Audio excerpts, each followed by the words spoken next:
How to delete account on Cryptohopper. Now, if you wish to delete your Cryptohopper account, it is actually quite very simple for us to do so. All we have to do is go ahead and then first of all, make sure to launch the Cryptohopper crypto trading application. Once we've done that, by default, we're on the home page, which is the positions page.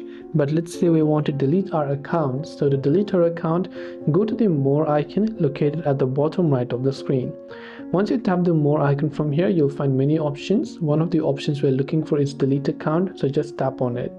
Now here you can tap on the option yes, delete my account. It will ask you for a confirmation if you want to delete it permanently, and once done, once you confirm it, so your Cryptohopper account will be successfully deleted. This way you can delete your Cryptohopper account. I hope that this video helped you out, and if you have got any further questions, feel free to leave them down below. As always, thanks for watching till the very end, and see you soon as always in our next video.